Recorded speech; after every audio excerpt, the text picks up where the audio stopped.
merci à tous d'être présents aujourd'hui pour cette conférence animée par l'AFJE. On vous parlera de l'AFJE, bien sûr, aujourd'hui.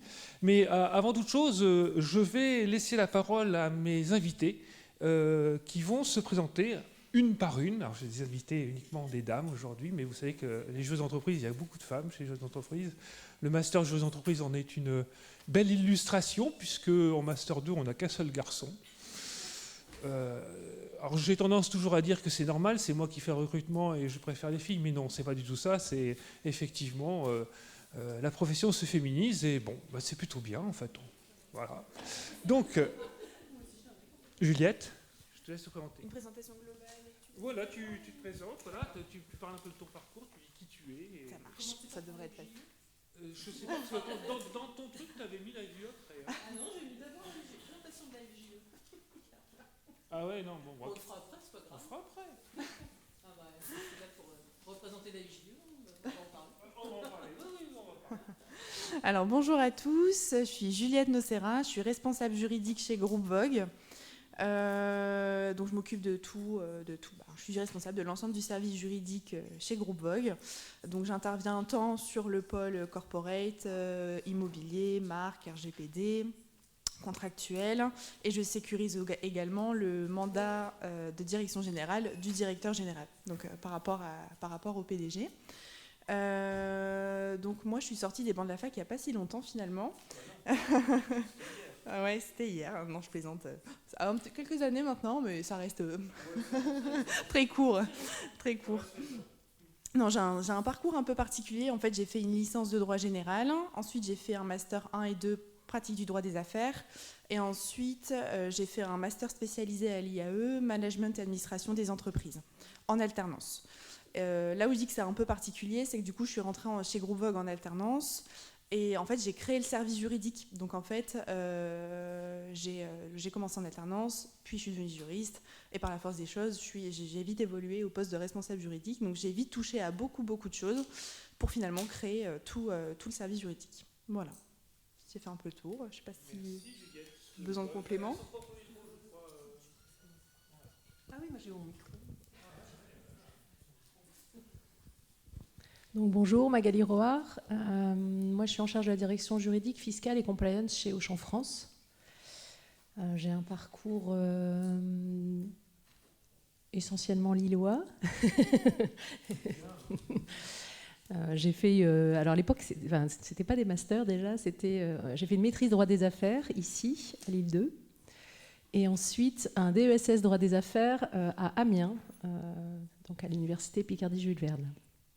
Et j'ai complété ensuite, alors que je travaillais chez Kiabi, puisque c'était ma première expérience, par un DU, dans lequel vous interveniez, propriété intellectuelle et nouvelles technologies, puisque c'était quelque chose que je n'avais pas eu l'occasion de pratiquer, d'apprendre à la fac et que je pratiquais.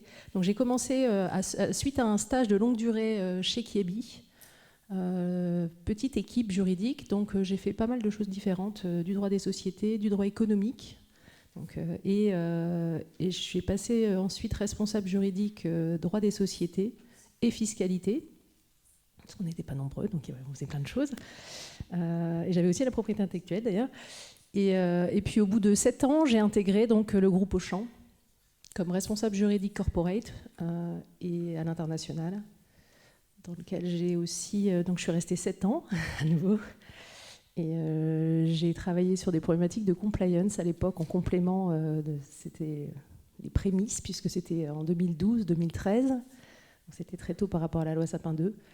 Et je vais peut-être passer vite sur tout le reste du parcours. J'ai fait un parcours zigzag, donc j'ai travaillé beaucoup à la holding et ensuite sur la France, donc, puisque j'avais émis le souhait de travailler plus sur le cœur de métier, donc en droit des affaires, accompagnement du business et du core business. Et ensuite, je suis repartie sur la holding où j'ai fait des fonctions plus corporate avec de la création de la fonction immobilière internationale, l'accompagnement sur les financements groupe, le management de l'équipe propriété intellectuelle groupe, jusqu'à il y a 4 ans et demi où là, on m'a proposé de prendre le poste de direction juridique, fiscale et compliance France. Et donc aujourd'hui, je pilote une équipe d'à peu près 30 personnes. On fait tout le droit des affaires, la fiscalité, donc tant corporate que locale, et évidemment les problématiques de compliance. Voilà.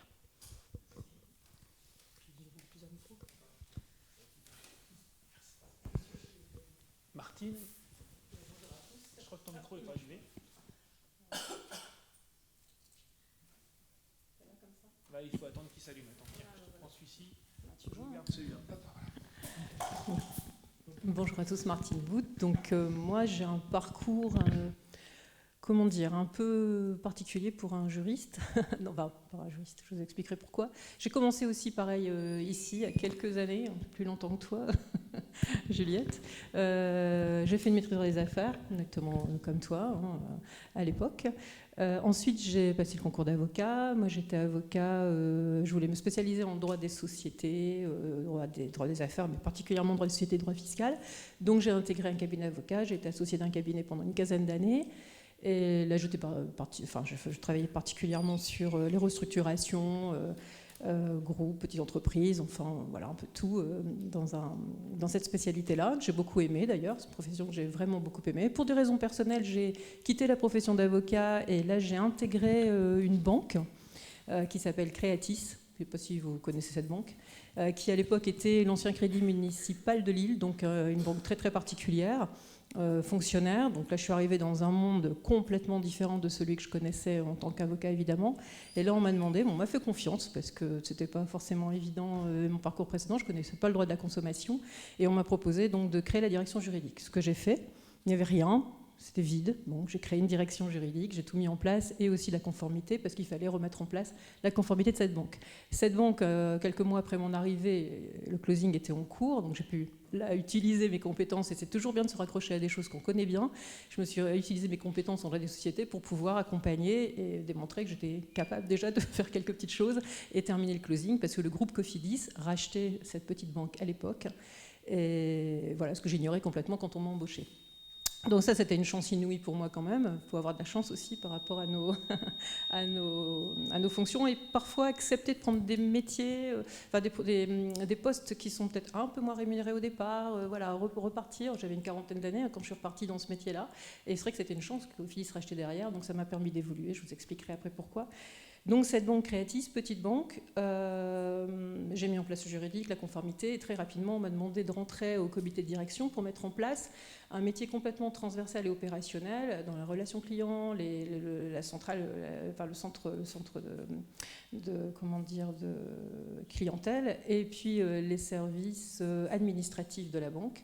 Métier que je ne connaissais pas, et là j'ai surtout appris le management d'une équipe opérationnelle, et j'ai appris la transversalité qui va être très très important, on en parlera tout à l'heure, dans le métier du juriste d'entreprise. La crise financière est arrivée, et au moment de la crise financière, en 2009, il fallait, le groupe Cofidis, comme beaucoup de groupes de ce style-là, était en grande difficulté puisqu'il n'y avait plus d'argent sur le marché avec la crise financière. Donc là, on a les crédits mutuels à racheter le groupe, et on m'a demandé de créer la direction juridique du groupe pour faire des mutualisations au niveau des différents services juridiques qui existaient dans les différentes entreprises du groupe. Il y a Creatis, Modabank, Cofidis, Cofidis France, et il y avait aussi l'Europe au niveau de l'international. Et là, effectivement, j'ai créé la direction juridique groupe, donc gros challenge à nouveau, parce qu'il fallait regrouper tous les juristes, on en parlera tout à l'heure, donc ça fait partie effectivement des expertises qu'on peut avoir, management surtout, on en parlera peut-être tout à l'heure. On n'apprend pas forcément le management dans nos études, donc ça, il faut vraiment se former, ça ne s'improvise pas. Et voilà, donc après, direction juridique du groupe qui est créée avec la France et l'Europe. Je ne suis pas internationale parce qu'on était vraiment sur l'Europe. Mise en place de toutes les fonctions du droit, toutes les matières, sauf le droit social et le droit fiscal qui étaient effectivement dans d'autres directions. Donc voilà, on ne va pas aller dans le détail de tout ça, mais effectivement, donc un challenge plutôt intéressant. Je suis restée à peu près une quinzaine d'années. Je suis partie en expatriation avec mon mari. Donc là, j'ai quitté le groupe. Je suis rentrée d'expatriation et là, j'ai fait du management de transition parce que là, je me suis posé la question, qu'est-ce que je fais? Je me reste à l'avocat, je retrouve une direction juridique. J'ai fait donc un deuxième poste où là, je suis actuellement donc chez Illicado. Et maintenant, je fais de la monnaie électronique et je recommence, je mets en place la direction juridique. Bon, c'est une plus petite entreprise qui est en pleine transformation, qui est hyper intéressante. Et bon, voilà, je suis un peu plus âgée que vous, donc en fait, je mets à profit mon expérience pour justement les accompagner dans leur transformation juridique notamment et digitale, et c'est hyper intéressant. Donc on en reparlera après, mais nos expériences permettent aussi de démontrer aussi que des juristes d'entreprise peuvent faire plein de choses différentes. Il faut vraiment ouvrir les chakras au maximum. Merci à tous les trois. Vous voyez, on a des juristes de haut vol ce midi, et je les remercie de nous consacrer du temps. Mais ces trois juristes, 4 avec moi, nous avons un point commun, c'est que nous faisons partie tous de l'Association française des juristes d'entreprise, la FJE, et du bureau lillois en l'occurrence. Et je crois que Martine, en tant que responsable régionale, tu peux peut-être nous dire un mot sur la FJE. Oui, alors c'est vrai que je suis ici à double titre. J'ai pris mes petites notes pour pas quelque chose d'important sur la FJE. Et donc effectivement, je suis là aussi à double titre parce que la FJE, c'est l'Association française juristes d'entreprise, vous voyez notre magnifique logo, et je suis déléguée régionale des Hauts-de-France, c'est-à-dire que je représente la FJE au niveau des Hauts-de-France pour faire connaître notre association, qui est une association très importante au niveau des juristes d'entreprise. J'espère que vous la connaissez tous, oui. Levez le doigt ceux qui ne connaissent pas. Oui, parce que c'est intéressant de savoir. Ils ne sont pas courageux. Non, mais n'hésitez pas, parce que justement, ça veut dire que si vous ne connaissez Bravo, pas, merci ça veut dire à toutes qu'on les a deux. encore du travail à faire pour justement faire connaître cette association. Alors, c'est une association qui existe depuis très très longtemps, hein, et la FJE est là pour nous représenter le métier de juriste d'entreprise, pour faire grandir aussi notre profession. Je laisserai tout à l'heure Magali parler du legal privilege, parce que c'est hyper important, et puis tu as pu participer à plusieurs réunions là-dessus. Parce qu'on ne vous l'a pas encore dit, mais Magali est responsable de la commission immobilier, donc elle expliquera également ce que c'est au sein de la FJE. Donc vous avez un double représentant là. Donc la FJE, c'est vraiment une association importante qui nous suit. Alors par rapport à cette association, qu'est-ce qu'elle fait? Elle nous représente, elle nous défend.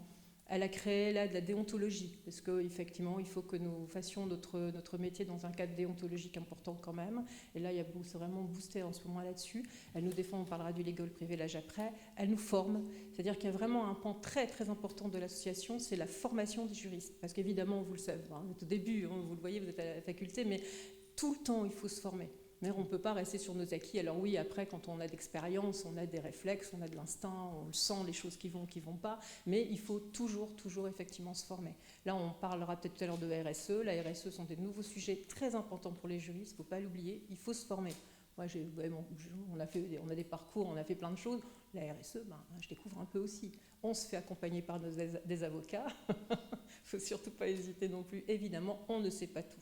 Bien sûr. Donc la FJE est là pour nous former. Il y a des webinars, il y a des réunions, enfin il y a plein de choses. Allez voir sur le site, vraiment c'est intéressant, sur tous les sujets, et même sur du management. On en parlera tout à l'heure. Il y a des soft skills qui sont importants. On en parle sur la FJE, c'est vraiment important.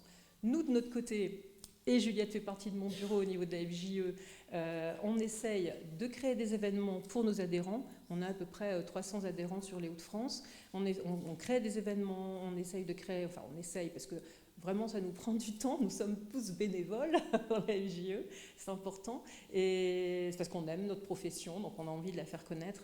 Et c'est vrai que là, dans quelques temps, au mois de janvier, j'étais en train de discuter hier, on est en train de créer un événement sur la RSE avec une personne très connue au niveau de la RSE. Donc voilà, alors on essaye d'avoir du monde justement pour pouvoir former en même temps qu'avoir des conférences.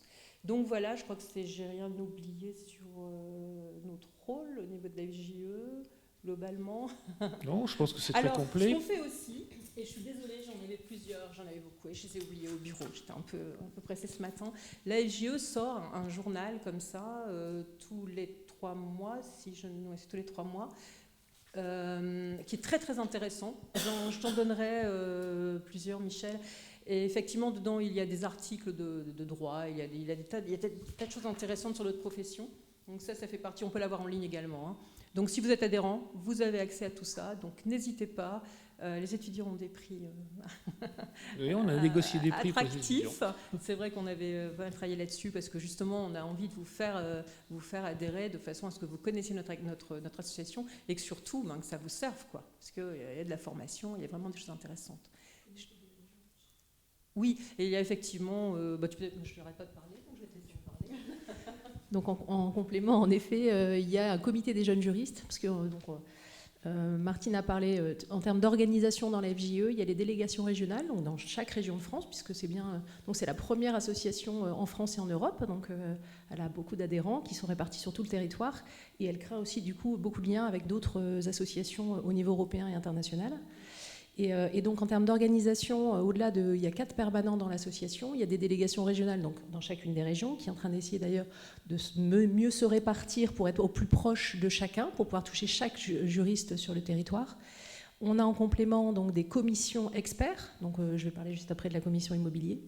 Et ensuite, on a d'autres comités, notamment le comité des jeunes juristes, qui peut aussi vous intéresser, qui permet des échanges, et parce qu'il y a la formation dans la FJE, mais il y a aussi, avant tout, un réseau, des échanges de bonnes pratiques, et ces benchmarks, finalement, qu'on peut se créer à travers des échanges qu'on peut avoir avec des juristes qui peuvent retrouver les mêmes problématiques que nous, quel que soit l'endroit où ils sont sur le territoire. C'est toujours rassurant aussi de se dire que tout le monde est confronté au même sujet, finalement. Et donc on peut, en miroir, et voilà, retirer de l'expérience des autres et de chacun. Et c'est ça aussi l'objet de la FJE. Donc pour parler peut-être plus de... Et en convivialité, oui, tout à fait. Il y a une bonne ambiance, en effet. C'est jamais... Ça doit rester convivial. Donc pour parler de la commission, donc moi je fais partie de la commission immobilier. En fait, comment ça fonctionne ? On a, je crois, une quinzaine de commissions experts qui sont donc au niveau national, qui sont sur des thématiques d'expertise.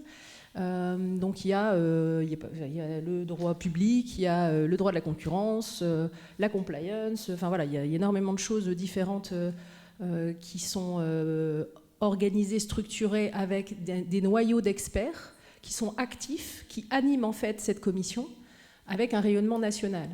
L'idée, c'est de trouver finalement des fils d'expertise pour que les juristes qui sont spécialisés ou pas sur un sujet puissent finalement se former, monter en compétences.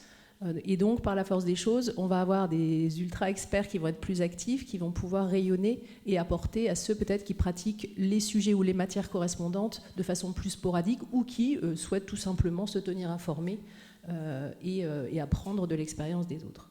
Donc au niveau de la commission immobilier, on a, l'immobilier étant très large, on a des experts qui sont de périmètres et d'activités très différentes dans le monde de l'immobilier, c'est ça aussi la richesse. On organise des événements sous forme de webinaires, puisqu'on veut toucher le plus grand nombre, donc on ne veut pas toucher uniquement les Parisiens, on veut aussi toucher tout le monde. Et on a d'ailleurs des actifs qui sont à Montpellier, à Bordeaux. Enfin, voilà. Donc nous, de la même façon, on se réunit de façon mensuelle pour échanger sur un certain nombre de sujets, monter des événements. Et d'ailleurs, on est en train d'écrire un certain nombre d'articles pour le prochain GEM, puisqu'il va y avoir un dossier sur l'immobilier, à travers une problématique qui est majeure, on en parlait, l'environnement et l'immobilier. Donc voilà ce dont on parle. Alors évidemment, il y a dans l'immobilier, on va être sur des problématiques d'urbanisme, peut-être pour ceux qui connaissent un peu plus, sur l'urbanisme, le bail commercial, enfin chacun a ses dominantes. Et du coup, avec des panels d'experts qui ne sont pas que des juristes, on essaie aussi de s'ouvrir à d'autres professions qui contribuent sur les sujets de l'immobilier. On organise du coup des tables rondes pour pouvoir que chacun puisse donner son regard de professionnel de l'immobilier sur un certain nombre de thématiques. Donc voilà ce qui nous anime au quotidien. Et donc chaque commission fait le même travail en fait sur ces thématiques d'expertise. Oui, Juliette. Ton expérience dans le bureau. Non, moi je vous encourage vivement en tant qu'étudiant à adhérer à la FJE. Moi ça a été un vrai tremplin. En fait j'y ai adhéré dès le Master 1. Et en fait l'atout numéro 1 en tant qu'étudiant, je parle bien sûr, c'était le réseautage. Parce qu'en fait en assistant aux différents événements, j'ai rencontré plein de professionnels, de juristes à responsables juridiques, à directeurs juridiques. Et en fait ça permet de se créer sa propre opinion sur le métier, de déceler... de déceler certaines niches dont on n'avait pas connaissance, et aussi sur les différents événements qui sont organisés. Ça permet de voir des professionnels, alors parfois on a aussi des avocats qui interviennent, mais ça permet de voir différents professionnels débattre, que ce soit des juristes, des avocats, des experts, et ça permet du coup d'en apprendre dans les débats et de découvrir d'autres professions. Donc en tant qu'étudiant, c'est vachement intéressant d'y adhérer et ça ouvre beaucoup de portes parce qu'en plus, comme Martine disait, c'est super convivial. Quand on fait des after-work, etc., on est tous avec notre petit verre de vin, on échange. Il y a des petits numéros qui s'échangent et ça permet déjà de créer du contact avec les professionnels du métier. Et c'est super important puisqu'on se rend compte finalement que dans les membres actifs, c'est assez fermé et on se connaît tous au moins de nom. Donc c'est assez intéressant pour les étudiants, honnêtement, de se lancer d'ores et déjà dans la FGE. Voilà. Merci beaucoup. Donc vous avez compris, la FGE, c'est très important. Donc, pour les jeunes juristes. Après, oui.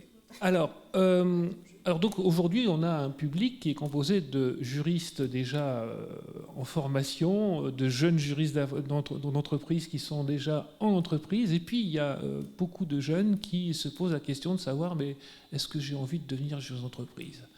Et pour ces gens-là, peut-être une première question à notre aéropage de spécialistes.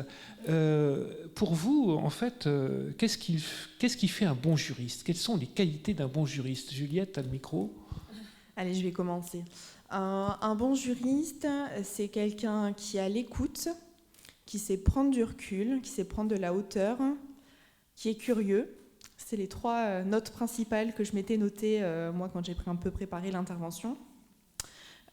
Curiosité, parce que comme Martine le disait tout à l'heure, le cadre légal en fait évolue tellement vite qu'il faut toujours se tenir à la page et remettre presque à chaque fois en question ses connaissances pour être sûr que la réponse que vous allez apporter à votre direction ou tout simplement aux autres services rentre dans le cadre légal, législatif, réglementaire en vigueur. Donc il faut toujours se montrer curieux, aller fouiller les codes, la jurisprudence, la doctrine. Ça, c'est vraiment très très important dans le quotidien. Et c'est, j'y dédie par jour, vraiment de nombreuses heures, parce qu'en fait, c'est juste fondamental. Ensuite, prendre de la hauteur. J'avais noté ces points-là parce que quelque chose que j'ai découvert quand je suis arrivée en entreprise, c'est que le droit ne fait pas tout. Moi, quand j'ai monté le service juridique, je voulais absolument mettre du droit et du cadre légal absolument partout. Sauf que, en fait, je suis arrivée dans une PME familiale où le droit, c'était complètement extérieur pour eux. Formaliser un accord sur un contrat, ça n'existait pas, quoi. Ou alors, c'était très très mal fait. On acceptait toutes les clauses diverses et variées que le prestataire pouvait proposer. Et ça, c'était un vrai problème, parce que de toute façon, pour la petite anecdote, aujourd'hui, moi, j'ai aucun contentieux depuis 4 ans, et 5 ans maintenant, et depuis 5 ans, en fait, je gère tout l'ancien contentieux qui n'avait jamais été réglé, et tout ce qui est en train d'être jugé ou finalisé dans les démarches, en fait. Donc là où je reviens du coup à mon argument de prendre de la hauteur, c'est que je me suis rendu compte que trop de légal ne permet pas forcément ne sert pas forcément au business. J'ai vite compris qu'il fallait allier juridique et commerce, et que c'est en alliant les deux ou en faisant des petites concessions qu'on faisait les plus belles choses. Donc prendre de la hauteur à chaque fois sur ce qu'on fait, pareil, ça c'est fondamental. On va vous proposer une nouvelle stratégie, un nouveau projet. Tout de suite, nous, on se dit, il faut que je regarde la propriété intellectuelle, qu'est-ce qui me revient, quelles sont mes obligations, les obligations des parties par rapport aux tiers, etc. Mais il faut surtout regarder derrière l'aspect commercial qui en découle, puisque finalement, c'est tout l'objet d'un contrat ou d'un partenariat, etc. Et parfois, en voulant être trop têtu sur le légal, on en vient à ne finalement pas conclure le pacte ou mettre en œuvre la stratégie, etc. C'est le rôle du business partner. Exactement. Et d'ailleurs, je fais une brève aparté sur le master spécialisé moi, que j'avais fait en plus à l'IAE. En fait, heureusement que je l'ai fait, parce que j'en reviens au cas particulier où il n'y avait rien avant au niveau service juridique chez Vogue. Donc en fait, je suis arrivée avec dans un service où j'étais directement attachée au directeur général, et lui a commencé tout de suite à me parler de résultats en EBITDA et machins et tout. Et ouais, exactement. Et je me suis dit, mais heureusement que j'ai fait ce master spécialisé où j'avais fait un peu de fisca, etc. Parce qu'en fait, ça m'aurait vachement desservi si j'avais pas eu un peu les bases. Donc voilà, donc prendre de la hauteur, curiosité, prendre de la hauteur et ténacité. Ça c'est très important parce que vous allez voir que dans l'entreprise, vous allez vous confronter aux autres services parce que du coup, vous allez souvent être amené à valider leurs propres projets, à valider les prémices justement de leur projet, etc. Je vais prendre un exemple tout bête. Le service communication qui fait son shooting photo pour mettre en avant, nous chez Vox c'est la coiffure, donc pour mettre en avant la nouvelle collection, les mannequins en maillot de bain, ah bah tiens le maillot de bain est déposé, il est protégé, on n'a pas les droits, ben on recommence. Voilà. Donc vous voyez, il faut toujours être tenace. Pareil pour les mentions légales obligatoires. Bah oui, ça fait de la rédaction sur des affiches, c'est pas beau, mais en même temps c'est obligatoire et ça évite des contentieux. Surtout qu'en ce moment on est il y a beaucoup plus de contrôles parce qu'on est vachement axés en ce moment droit des consommateurs, RGPD, les données, etc. Donc les contrôles se répètent et du coup ténacité pour faire valoir la sécurité de l'entreprise, primordiale également. Voilà. D'accord, merci. Martine, ton opinion sur ce qu'est un bon juriste? Alors, je suis d'accord avec tout ce que tu as dit, Juliette, évidemment. Moi, je rajouterais ténacité et souplesse. Il faut aussi pouvoir effectivement prendre du recul sur certaines situations et rester calme quand il y a des situations un peu compliquées. On en a vécu il n'y a pas longtemps. Tu parlais de RGPD, là, en début de semaine, c'était plainte CNIL, on va voir là un contrôle, etc. Tout le monde était... faut être calme, il faut rester serein, entre guillemets, même si à l'intérieur on peut dire ouais, là il y a un gros risque quand même. Mais bon, voilà. Donc, effectivement, souplesse, ténacité, oui. Vulgarisation. Moi, je travaille... Évidemment, l'expertise, vous devez l'avoir. Vous la prenez en fac. Vous devez être expert dans vos domaines, hein, le droit est très large. Après, je ne reviendrai pas sur la formation parce qu'effectivement, il faut se former, continuer à se former. Et surtout, quand vous ne savez pas, vous ne savez pas. Il faut être humble aussi pour dire, par moment, ce truc-là, je ne comprends pas. Il y a des avocats autour de vous.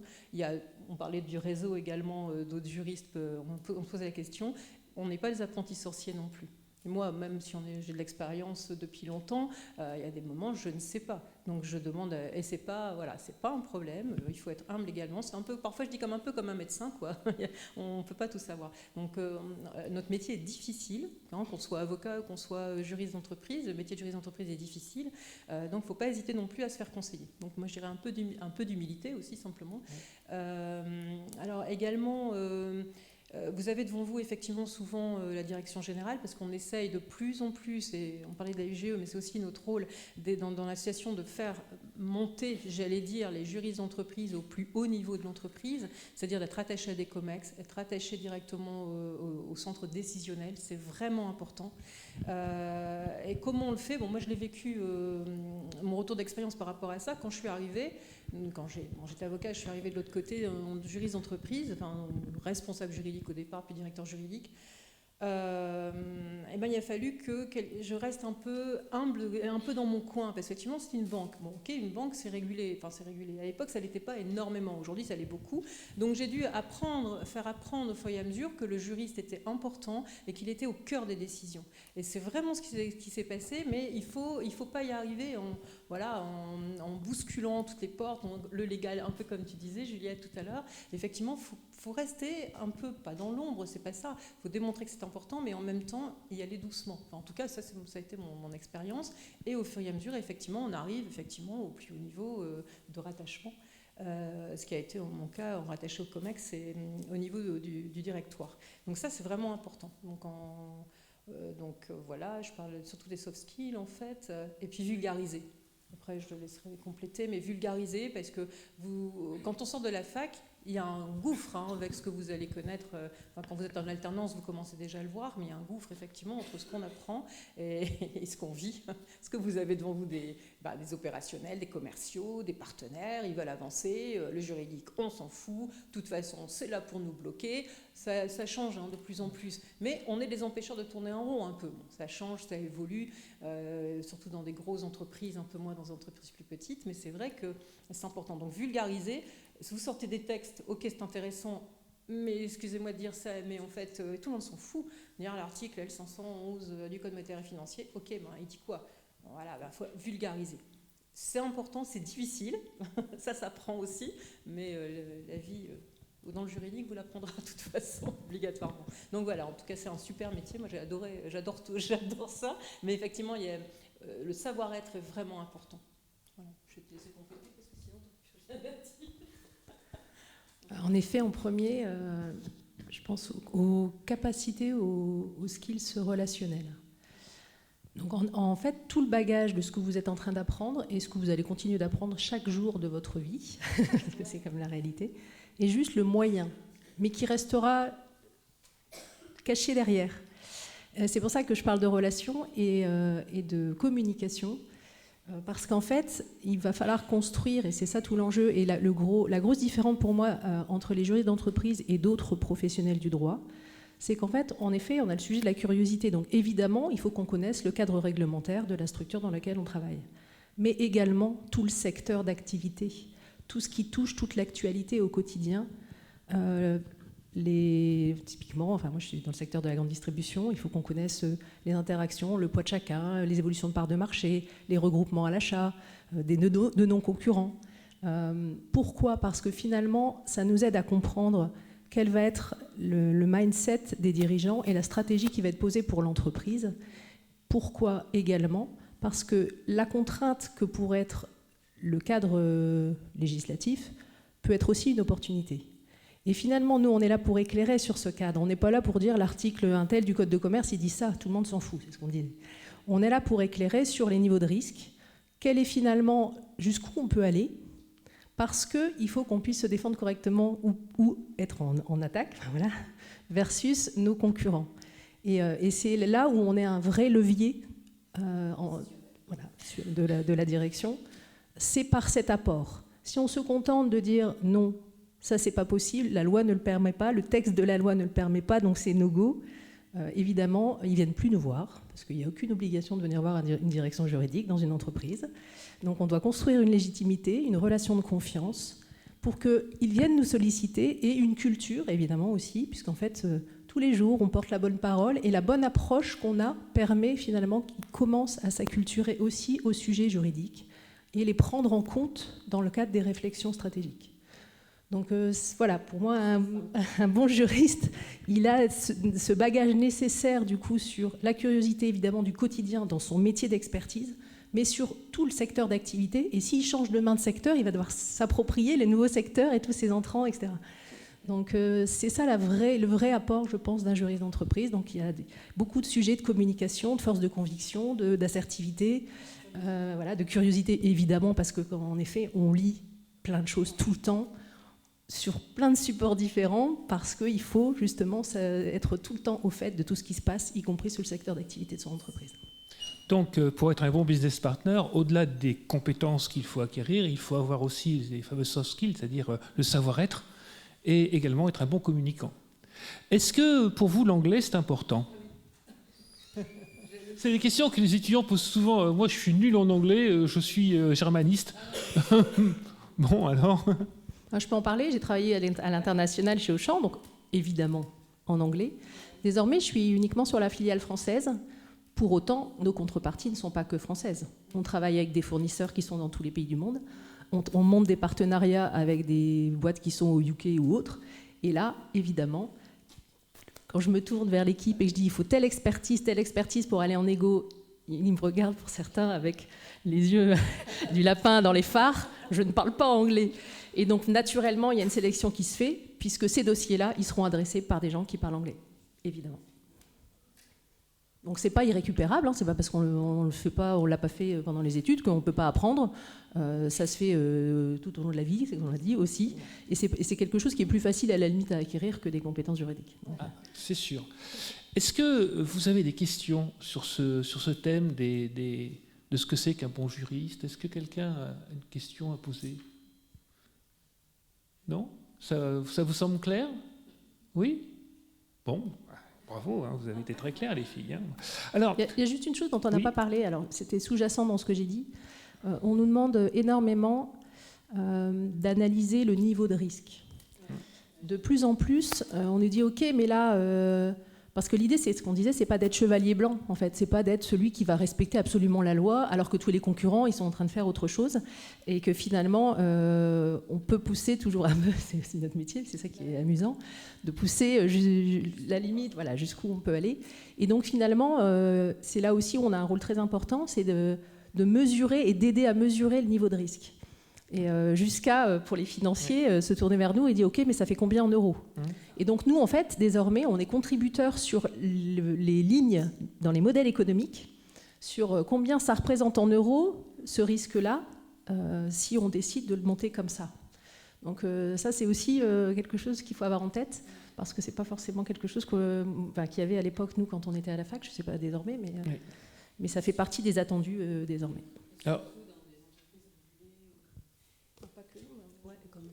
effectivement, dans la grande distribution, et bon, moi, l'expérience que j'ai eue dans les entreprises régulées par l'ACPR, notamment par tout ce qui est autorité de contrôle bancaire, effectivement, cette prise de risque, elle est vraiment prégnante parce que la loi est tellement, il y a un carcan de réglementation tellement fort qu'effectivement, à un moment, par rapport aux concurrents, on essaye de trouver, et parfois un risque que l'on prend, ça vous allez peut-être entendre dans votre vie aussi, c'est « Ah mais oui, mais les concurrents le font, pourquoi nous ?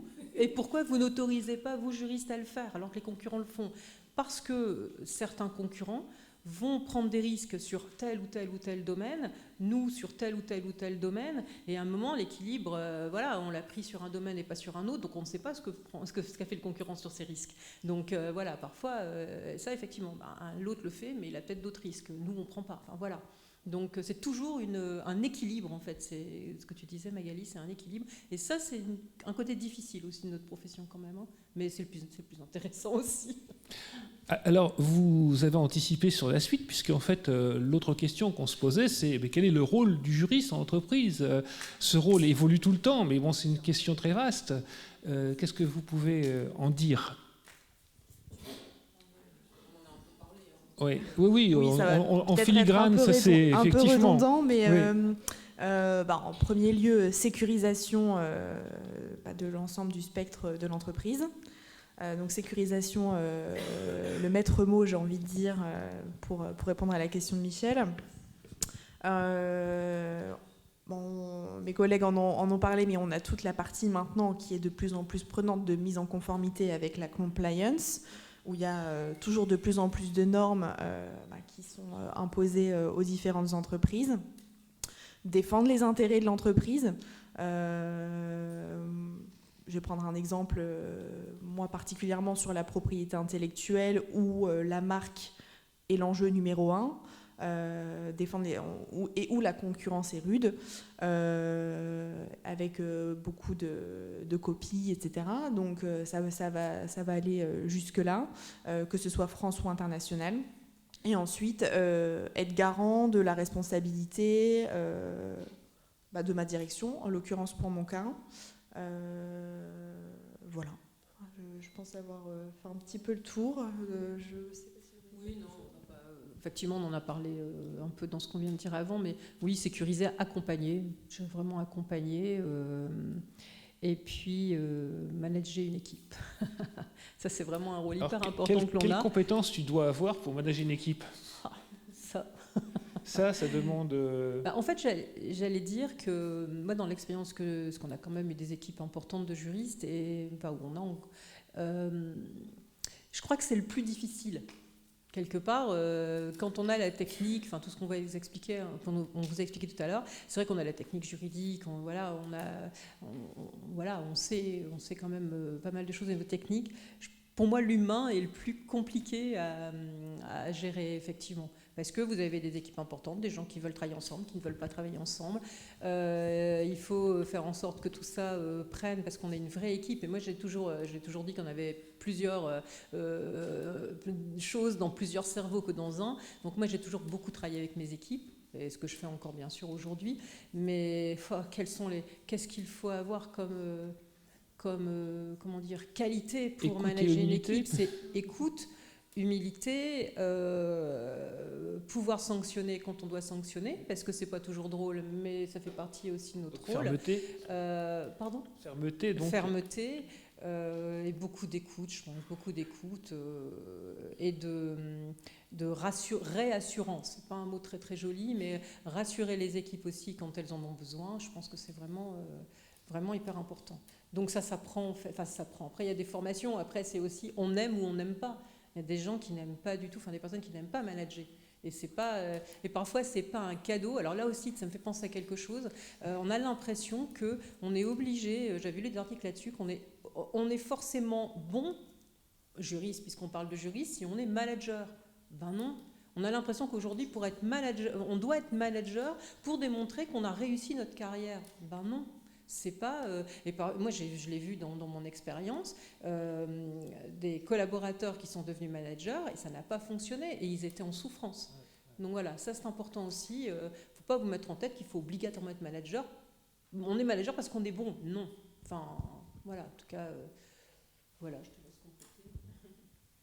En effet, quand on est manager, on n'attend pas de nous qu'on soit expert, donc c'est deux choses différentes. Et a contrario, moi j'ai eu des très bons juristes qui aujourd'hui sont devenus opérationnels. J'ai un juriste qui est en magasin, j'ai une juriste qui est acheteuse. Et la progression finalement sur la fonction juridique, elle peut passer par du management, mais si on parle d'expertise, elle peut être aussi, moi je l'ai connue, j'ai fait beaucoup de matières différentes. Et finalement c'est très enrichissant de pouvoir à chaque fois se remettre à réapprendre les bases, ensuite monter en expertise sur des thématiques qui sont très différentes. Et pour autant... il n'y a pas d'évolution verticale, mais ça permet aussi intellectuellement, du coup, désormais, d'avoir une vision un petit peu plus macro, transverse des choses et de pouvoir faire des ponts entre les différents sujets. Donc, il y a cette évolution horizontale qu'il ne faut pas oublier. Et finalement, dans les équipes un peu plus importantes, on a des niveaux d'expertise qui deviennent de plus en plus importants sur des sujets très, très niches. Où on a des juristes experts qui sont les seuls à maîtriser les sujets dans la direction. Donc, est-ce que tu conseillerais, par exemple, à nos jeunes juristes, plutôt d'avoir une approche pluridisciplinaire, un peu comme un juriste, d'entreprise, classique, pour une petite entreprise, où il doit tout faire, couteau suisse, ou est-ce qu'il doit se spécialiser? Certains veulent se spécialiser dans certaines branches, en fiscal, ou voilà. Qu'est-ce que tu penses être le plus, disons selon toi, le plus intéressant? Qu'est-ce que tu recherches toi quand tu embauches un juriste? Ah oui, alors c'est deux choses différentes. Deux choses différentes, c'est vrai, je suis d'accord. Parce que le projet de chacun, pour moi, en fait, on peut s'épanouir toute sa vie dans des ultra-expertises.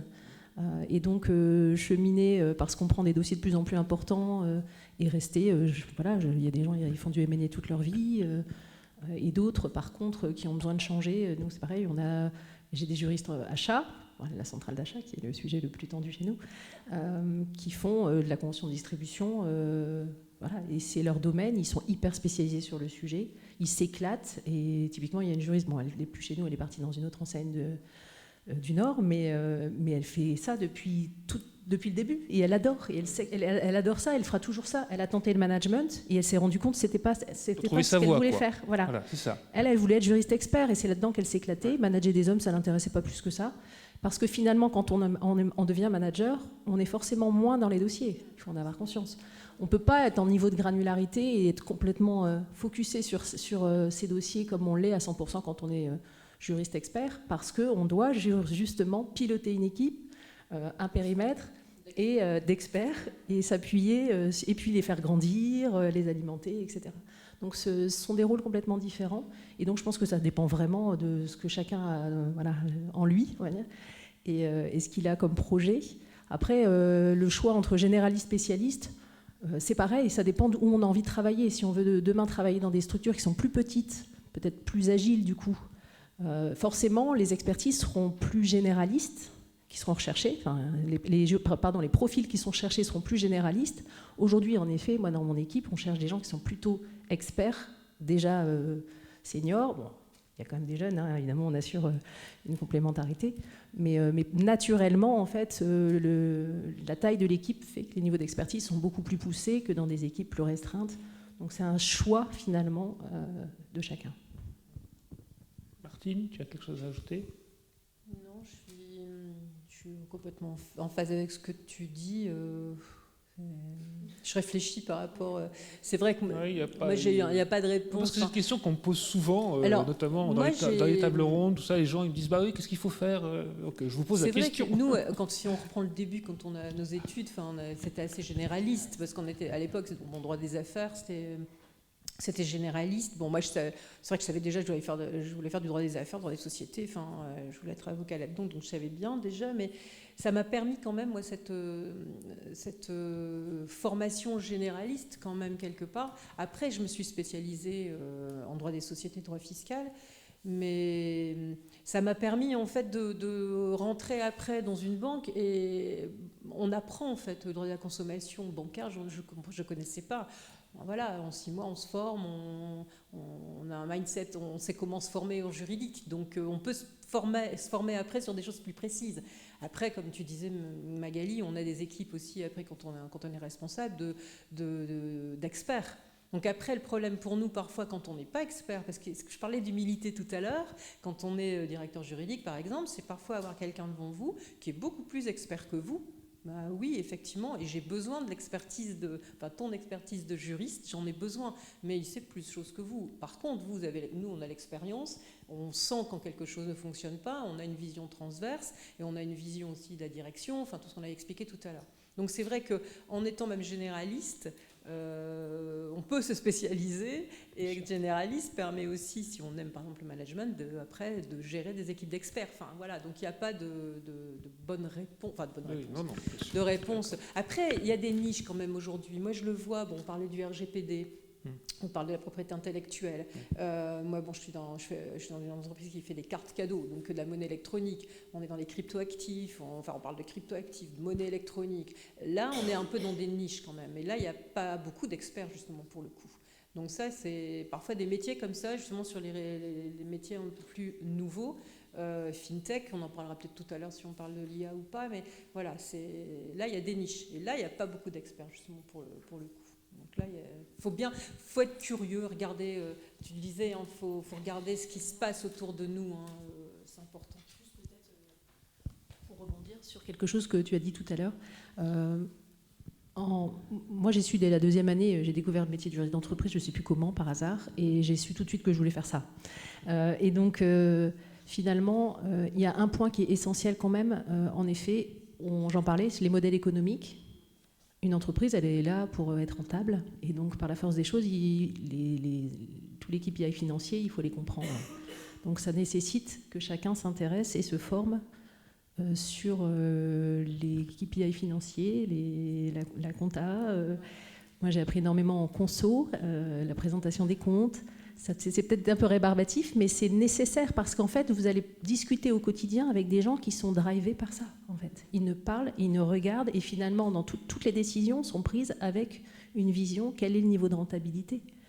Et donc, si vous ne comprenez pas le modèle économique de la structure dans laquelle vous êtes, forcément, vous allez être à côté de la plaque sur l'accompagnement que vous faites au quotidien.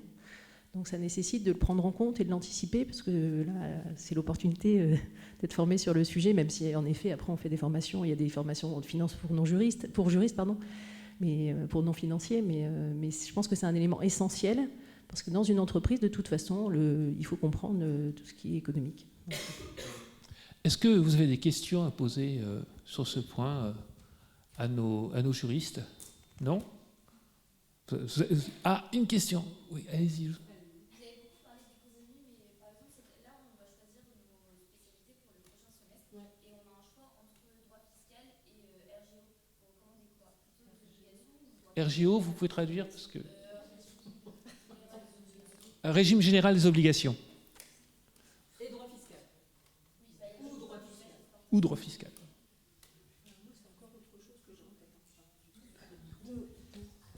Ce dont je parle, il y a le fiscal évidemment qui est un des aspects, mais là ce dont on parle c'est la structure financière. Donc qu'est-ce que c'est une vanne, qu'est-ce que c'est TRI, qu'est-ce que c'est le WACC, qu'est-ce que c'est... Et donc c'est vraiment des aspects financiers. Donc la fiscalité, certes, fait partie des sujets qui peuvent être intéressants, mais je pense que le cœur c'est pas ça en fait, sur la partie économique. C'est de comprendre qu'est-ce que c'est un chiffre d'affaires, qu'est-ce que c'est un compte de résultat, voilà.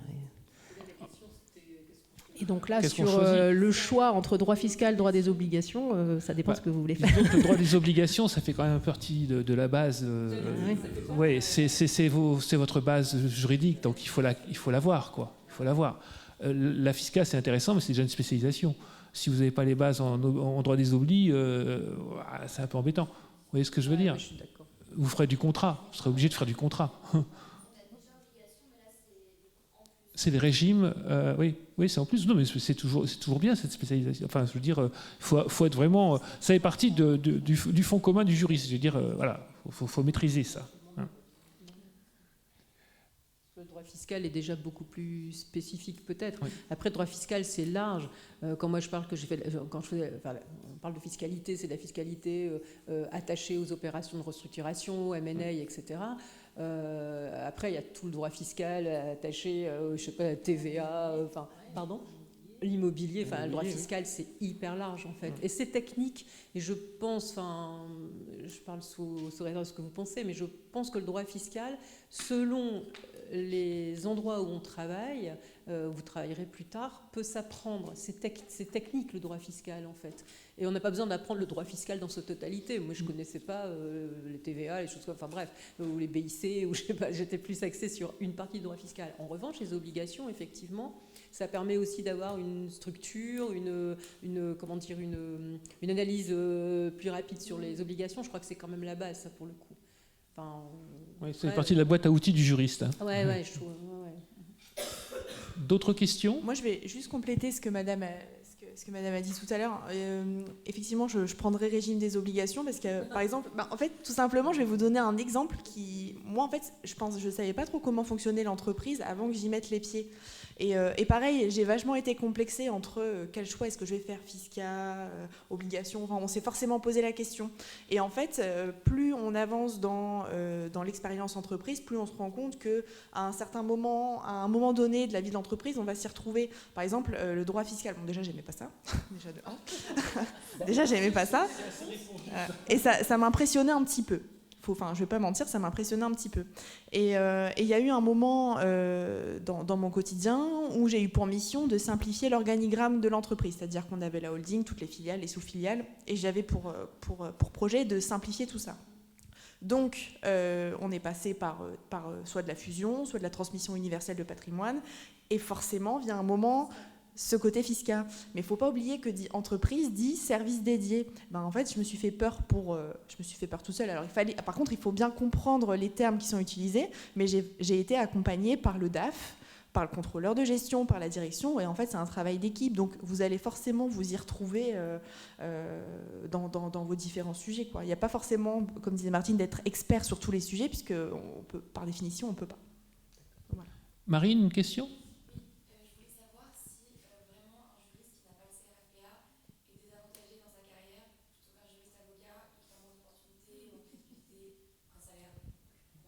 C'est une bonne question, Marine.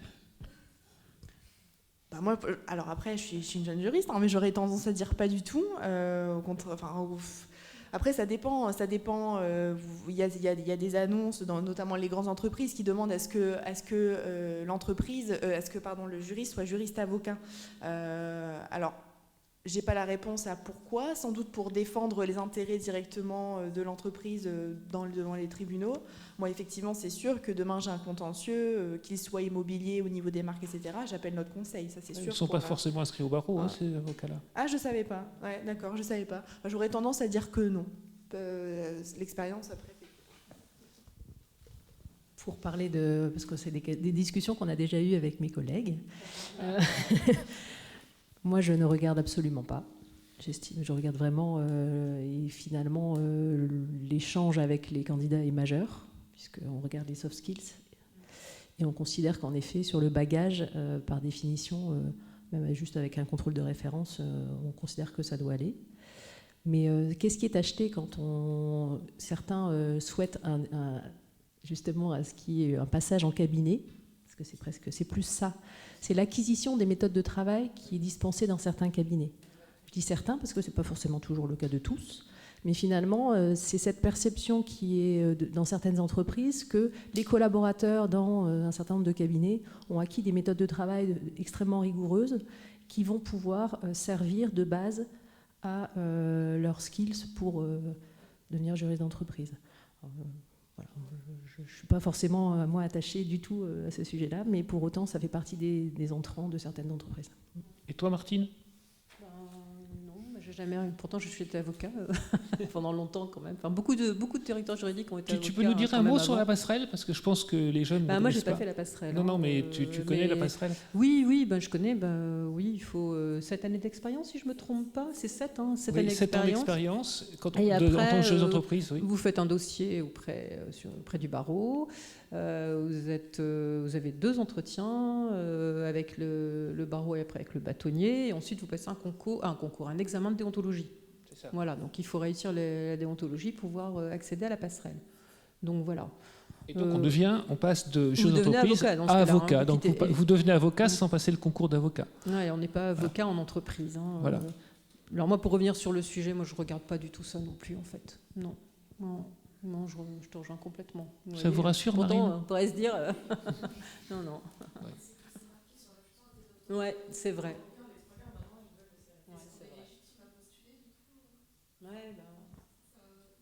Il ne faut pas hésiter à postuler, même si vous... Parce que bon... Et souvent, ils cherchent le mouton à 5 pattes. Ouais. Dans les annonces, c'est ça, ils en rajoutent, quoi. Donc, 20 ans d'expérience, etc. Donc vous arrivez avec vos 5 ans, tout compte fait, ils n'ont personne d'autre. Hein. C'est vrai. Ouais, faut pas hésiter. D'autres questions ? Faut pas hésiter à postuler. Non ? Je vous propose de passer au dernier volet de notre causerie, c'est joliment dit, hein, puisque en fait on avait aussi ambition en fait de parler de l'avenir, de parler aussi on va dire des perspectives. Alors qu'est-ce qui en fait agite notre petit monde des juristes d'entreprise en ce moment ? Par quoi commence-t-on ? Peut-être le legal privilege ? Alors, legal privilege. Il faut expliquer ce que c'est un petit peu. Ouais, je laisserai Magali en parler parce que tu en as parlé beaucoup avec la FJE. L'IA, l'intelligence artificielle. On a eu des conférences il n'y a pas longtemps là-dessus. CSRD, la RSE. Enfin bref, il y a beaucoup de choses. Il y a beaucoup de choses. Legal privilege ? Legal privilege. Donc vous l'aurez certainement noté, il y a une décision récente du Conseil constitutionnel. C'est un combat de la FJE de longue date.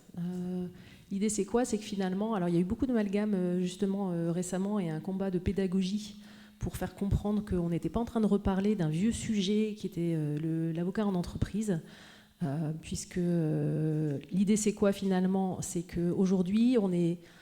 Alors, je ne vais pas dire un des seuls pays, mais en tout cas, de façon certaine, dans un certain nombre de pays, les juristes d'entreprise, quand ils communiquent des risques et des niveaux de risque sur un certain nombre de choses à leurs dirigeants, ces notes sont protégées. Ce n'est pas notre cas, et donc par la force des choses, nous, on le vit au quotidien. Sur certaines choses, on ne peut pas écrire. Et donc, en fait, on a l'écrit et on a l'oral. Les positions peuvent être un peu différentes et ajustées.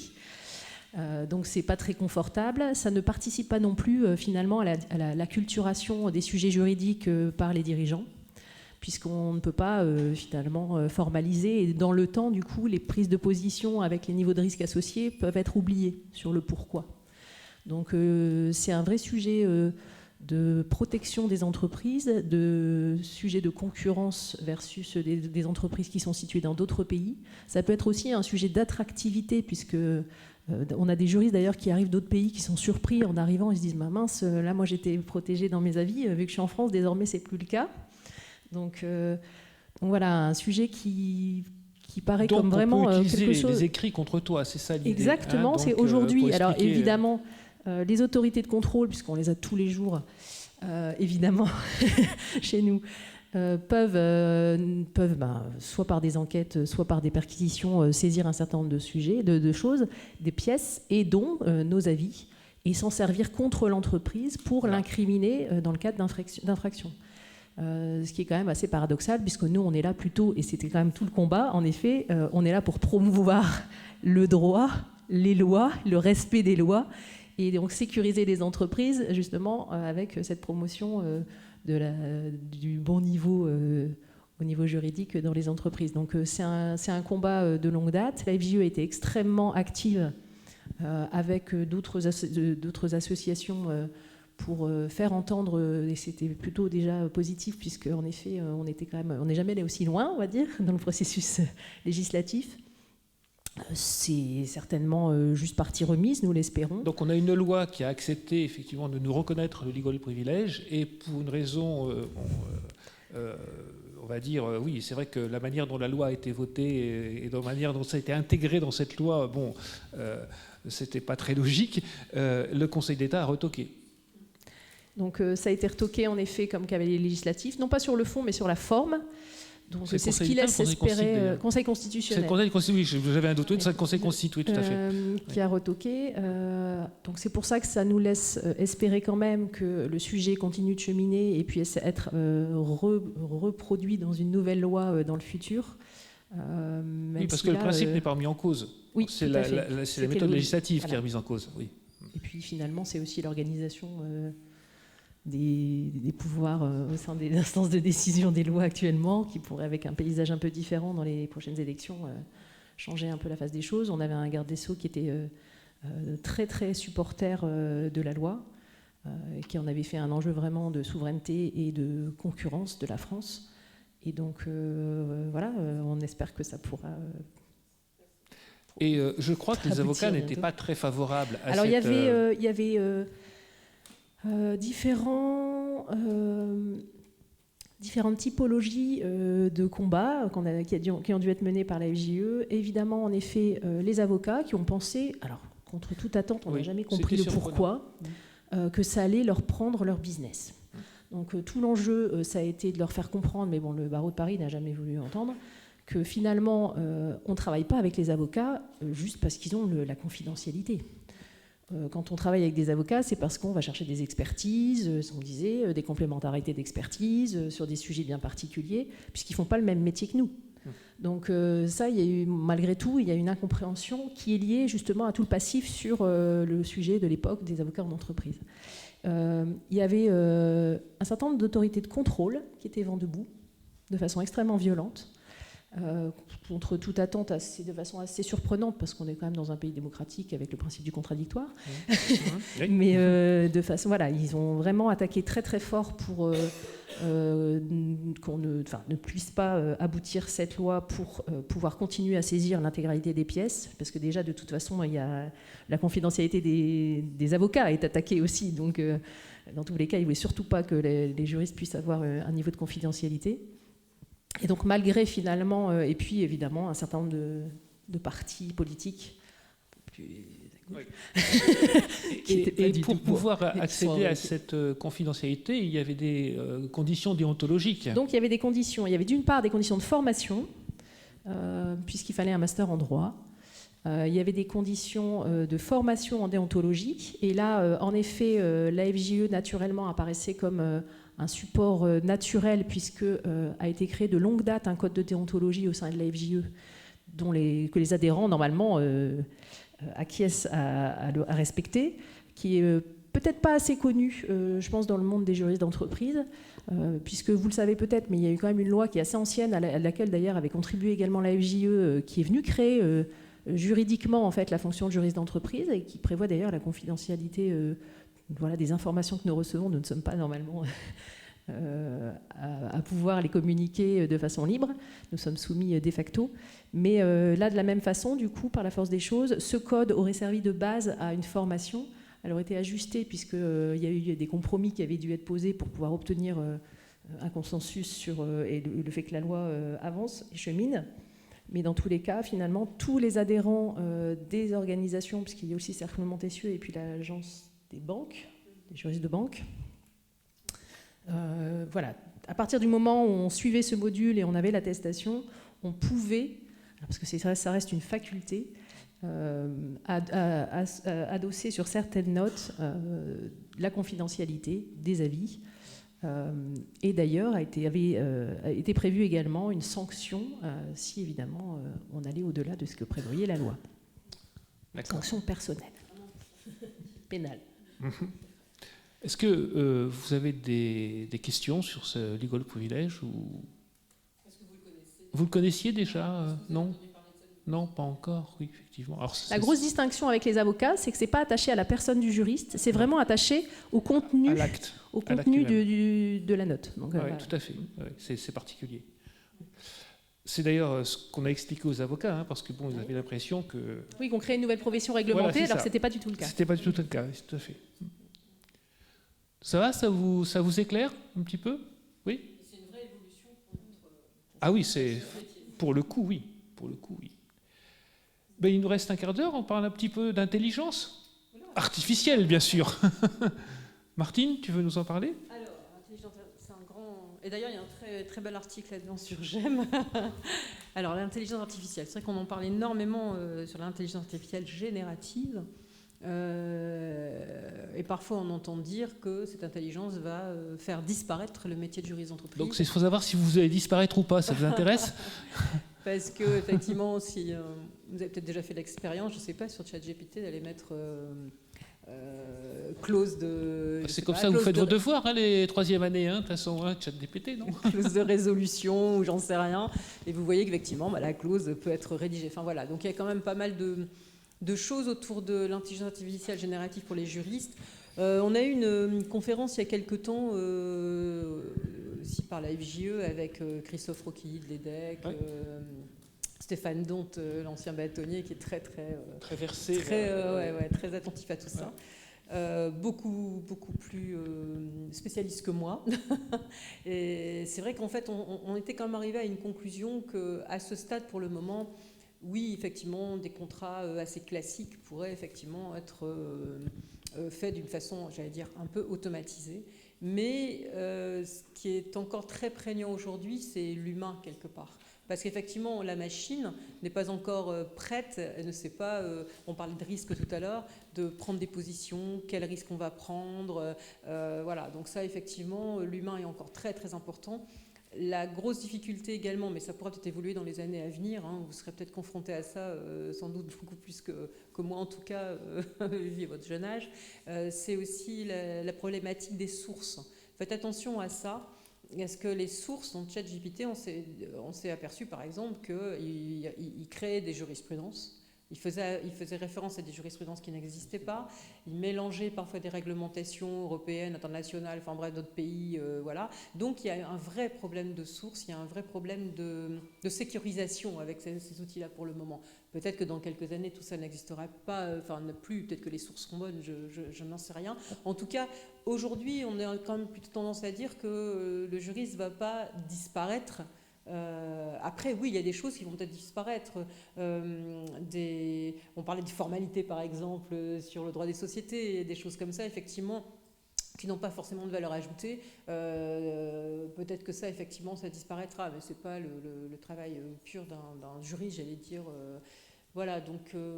Actuellement, on utilise des templates aussi de contrats, puisque tu fais des contrats. Qu'est-ce qu'apporterait en plus une IA? Parce que bon, on utilise un template, c'est en fait des modèles de contrats, si vous voulez, qu'on amende ensuite en rajoutant des clauses, bon, une structure. Qu'est-ce que ça apportera en plus? En fait, notre template, on l'éprouve à partir... Enfin, l'IA, du coup, pourra faire une comparaison avec tous les contrats qu'on a signés. Et donc, ça peut permettre une meilleure appréciation du risque qui est effectivement pris par l'entreprise, c'est-à-dire qu'on pense qu'on signe le template et finalement, peut-être qu'on dégrade énormément les clauses qui sont dans le template. Et par contre, on peut aussi travailler peut-être de façon plus efficace en se disant à quoi ça sert finalement d'avoir des clauses qui sont très contraignantes dans le template si finalement on s'aperçoit qu'on négocie complètement autre chose au quotidien. Ça va permettre aux opérationnels et aux juristes de gagner beaucoup de temps dans la négociation puisque de toute façon, la cible, on voit que c'est ce qu'on signe. Donc pour moi, c'est vraiment des sujets de toute façon. L'IA, clairement, c'est meilleure vision du risque, malgré tout, mais avec une analyse humaine et un vrai sujet de productivité.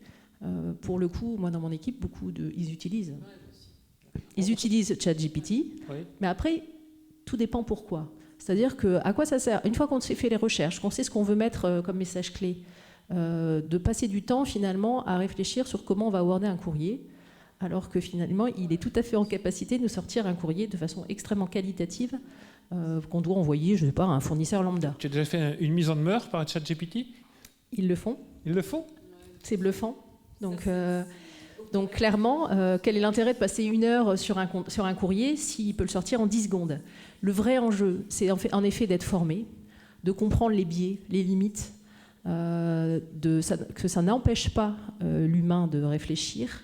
Et il y a un vrai sujet de poser les bonnes questions et de bien poser les questions, même si ça fait partie de ce qui nous drive normalement au quotidien, parce que c'est notre quotidien de poser des questions aux opérationnels.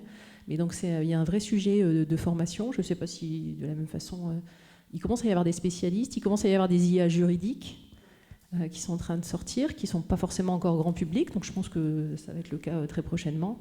Et donc oui, il y a un vrai enjeu de productivité qui va nous faire gagner beaucoup de temps sur des choses pour lesquelles on passait du temps mais qui n'étaient pas très intéressantes, quoi. Est-ce que vous avez des questions sur, vous utilisez, vous aussi, je voyais, vous... non pour faire les exposés? Les mises en demeure. D'accord. Ouais. Mais dans la mise en demeure, vous citez les sources juridiques, vous mettez... le contexte. D'accord. Bah oui, ça permet de ouais. Moi, je ne me rends pas du tout compte parce que les mises en demeure que je fais, c'est en général en droit des marques. Donc, il y a déjà une analyse juridique de la comparaison des signes, expliquer pourquoi on... Il y a tout un débat, évidemment. Donc, je ne peux pas utiliser une intelligence artificielle pour faire ça, parce que, bon, en plus, c'est extrêmement subjectif. Il faut arriver à argumenter. Bon, voilà. L'idée, c'est que l'autre retire sa marque sans qu'on ait besoin d'agir plus en avant, quoi. Hein, c'est ça l'idée. Hein. Donc, effectivement, bon, écoutez... Donc, on a encore du travail, quand même. Oui, on a encore du travail. Donc, il ne faut pas hésiter à venir faire le master choses entreprises, parce que vous voyez...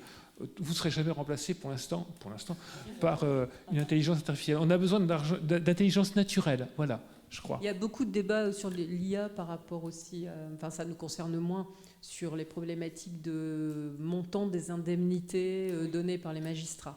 Il y a eu énormément de choses autour de ça. Ouais. Bon, là, on est mal. Avec la justice prédictive. Ça, ça a vraiment été un sujet... C'était le sujet du bâtonnier d'Hondt, d'ailleurs, la justice prédictive. Mais c'est vrai que là, c'est un peu plus perturbant, quelque part. Quand même. Mais je n'ai pas l'impression que c'est tellement pris, cette histoire, quand même. De justice prédictive, on entend de moins en moins parler. Ça a été un gros sujet il y a quelques années, il y a 2-3 ans. Puis après, bon, ça s'est perdu un peu. C'est peut-être le Covid qui est passé par là. Je ne sais pas si ça a un effet, le Covid, sur le... Et l'IA, on le retrouve également beaucoup dans nos métiers, dans la veille juridique.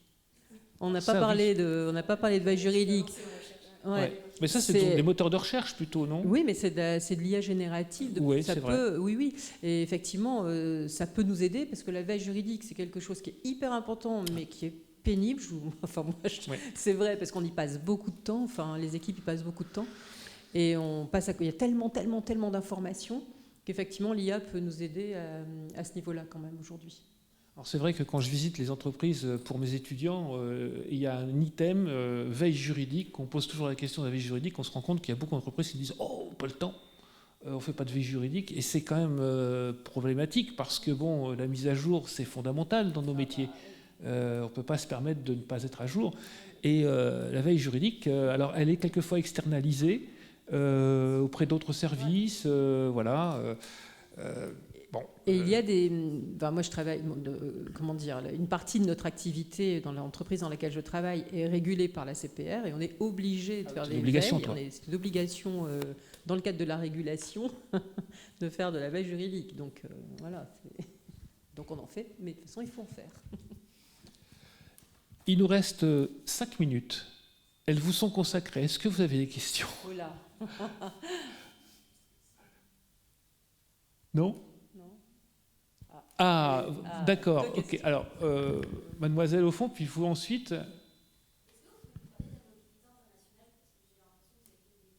C'est une bonne question. Ouais. La mobilité internationale. Est-ce que c'est nécessaire pour un juriste d'aller faire 1 an aux États-Unis ou ramasser des pommes? Comment? Pardon? Ouais. Alors, nécessaire, encore une fois, ça dépend effectivement Pour apprendre l'anglais de ce que vous voulez faire. Dans le groupe Cofidis, dans lequel j'étais avant, effectivement, la mobilité était prônée, très, très mise en avant. Ce que disait tout à l'heure Magali, faut parler anglais, c'est la première base quand même. Même si dans notre groupe, la langue du groupe était le français, mais effectivement, quand on allait dans les filiales, forcément, il fallait savoir parler anglais parce qu'ils ne savaient pas tous parler français, évidemment. Donc ça, c'est la base. Après, nécessaire, voilà, non, pas forcément, pour évoluer. Après, c'est de la curiosité, c'est hyper intéressant, effectivement, d'aller voir ce qui se passe dans d'autres pays. Après, quand on est directeur juridique groupe, on se déplace, on y va, on n'est pas en mobilité totale, mais effectivement, on a accès à toutes les filiales, succursales, etc. Donc, on a une vision vraiment très, très large de la réglementation un peu partout, quoi, sans être expert, bien évidemment. Après, mobilité, comment on fait ? T'en parleras aussi dans le cadre du groupe Auchan, mais c'est vrai que on en parle à la RH, on essaye d'évoluer, on le dit déjà, on veut être mobile, et après, c'est les opportunités qui se présentent, quoi. Mais un juriste peut évidemment aller dans un autre pays, bien sûr. Alors n'oubliez pas qu'en tant qu'étudiante... Tu vas peut-être pas dire la même chose, mais en tout cas, dans le groupe Cofidis, après, il faut être formé, il faut comprendre les enjeux du pays, évidemment. On ne va pas arriver avec notre réglementation française pour aller en Espagne, par exemple, vers le droit de la consommation, c'est différent. Il faut se former. C'est tout un parcours. Mais oui, ça se fait. Voilà, après... Oui, je voulais ajouter, en tant qu'étudiante, vous avez des outils de mobilité avec Erasmus. Souvent, la question qu'on me pose, c'est est-ce que c'est bien vu dans le cadre du master jeux d'entreprise d'avoir un étudiant qui a été passé un semestre en Espagne ou ailleurs ? Vous parliez plutôt dans la vie professionnelle ou au niveau de les deux ? Les deux. C'est pas ce que j'avais compris. Et moi, je réponds oui, bien sûr, parce que quelqu'un qui a fait Erasmus, qui voyage, montre effectivement au niveau des fameuses soft skills, montre une capacité d'adaptation, d'ouverture. Outre évidemment la maîtrise de la langue, ça peut être de l'espagnol, mais peu importe. Je trouve ça vraiment très intéressant. J'ai beaucoup d'étudiants qui ont fait ce parcours-là avant. Moi, je trouve que c'est une richesse pour la personne.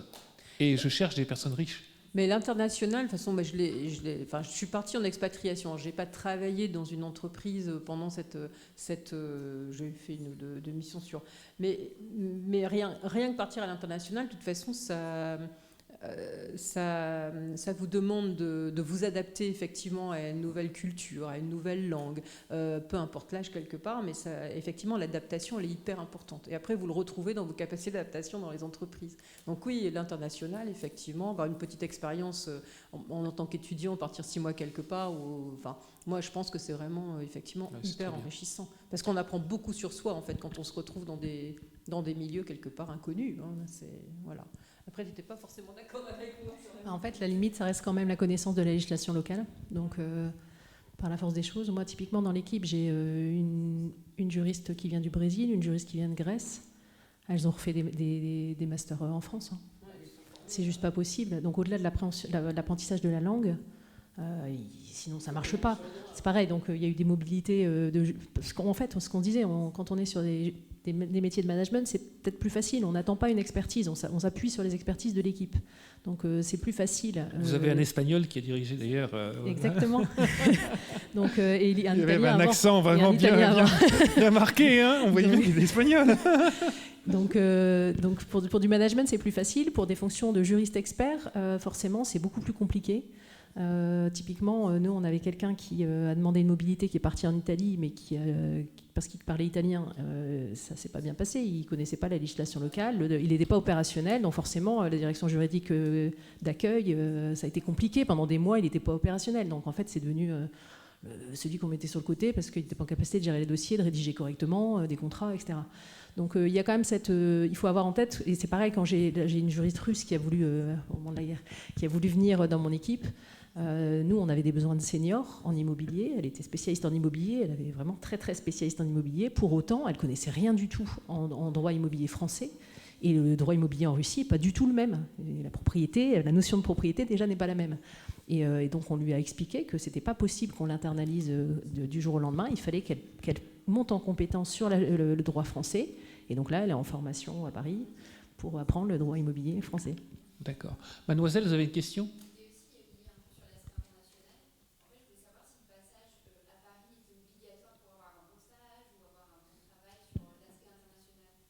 Ah. Je connais des grosses qui sont sur le nord. Hein.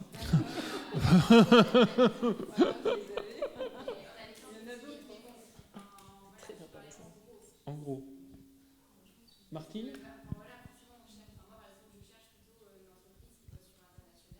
Pour pouvoir avoir l'ouverture internationale, vous pensez aller plutôt sur Paris pour pouvoir... Après, ça dépend des domaines. La place du Luxembourg est une très grosse place internationale. Bruxelles également. Ouais. Donc, faut relativiser. Voilà. Ça dépend des métiers. Mais typiquement, sur la structuration internationale, fiscalité internationale, c'est pour ça que je parle de la place du Luxembourg, qui est quand même hyper réputée avec les Big Four, qui peut être un passage intéressant.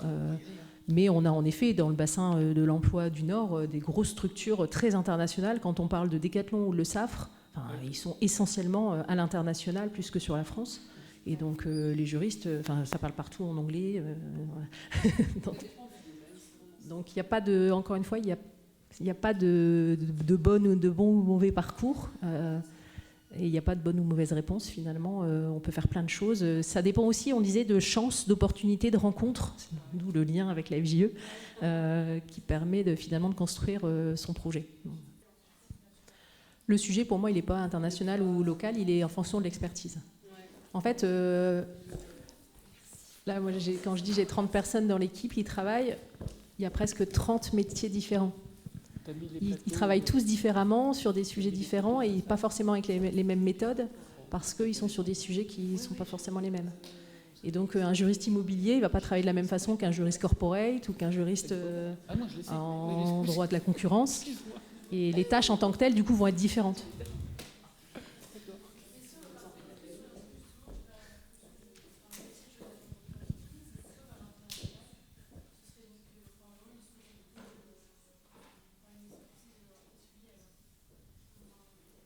Pas forcément, parce qu'on s'aperçoit, quand je réfléchis un petit peu à tous nos collègues là, qui sont sur l'international, il y a typiquement Decathlon gère de la franchise dans les différents pays de Villeneuve d'Ascq. On peut avoir des juristes qui vont être plutôt M&A, qui vont traiter, là du coup, avec aussi des collègues en local des opérations. Je réfléchis, moi quand j'étais sur la partie corporate et M&A, on travaillait avec les juristes dans les pays, donc on était un groupe qui avait des directions juridiques, on est un groupe qui a des directions juridiques dans les pays, donc forcément on travaille aussi avec les juristes en local ou avec des cabinets en local. Et typiquement, je réfléchis aussi, Kiabi, c'est pareil, quand ils font du développement, ils travaillent avec des cabinets en local. Donc... J'ai l'expérience dans le groupe à l'époque, on travaillait, moi j'avais les... Ça dépend des entreprises ou des groupes dans lesquels vous travaillez. Parce que moi, j'avais à l'époque, en fonctionnel, un lien. Alors, ce n'est pas un lien hiérarchique avec les services juridiques des différents pays, je vais dire, un filiale ou succursale. J'avais un lien fonctionnel. Donc, effectivement, j'avais créé des comités juridiques avec l'international. On retrouvait tous les juristes dans les comités très fréquemment, de façon à échanger, parce qu'on est quand même sur des directives. Donc, il y a quand même beaucoup. Je parlais là, on est dans le droit bancaire. Donc, on avait beaucoup de directives qui s'appliquaient à peu près de la même façon dans chaque pays, donc on discutait, on échangeait ensemble. Et quand j'avais des grosses opérations de restructuration, d'acquisition, de fusion, des choses comme ça, effectivement, je travaillais en direct avec les équipes dans les pays et avec les cabinets locaux, mais tout était suivi effectivement par la direction juridique en France. Donc on se déplaçait, on y allait régulièrement, mais on travaillait ensemble. Après, ça dépend comment est structuré le groupe, Mais nous, c'est vrai, il y avait une grosse demande de sécurisation à l'époque. Donc dans ma mission, j'avais sécurisé justement toutes les parties juridiques de chaque pays. Mais parce que c'était un domaine bancaire, c'est un autre domaine. Mais... Donc ça dépend en fait. Voilà, merci. Cette fois-ci, on va peut-être arrêter.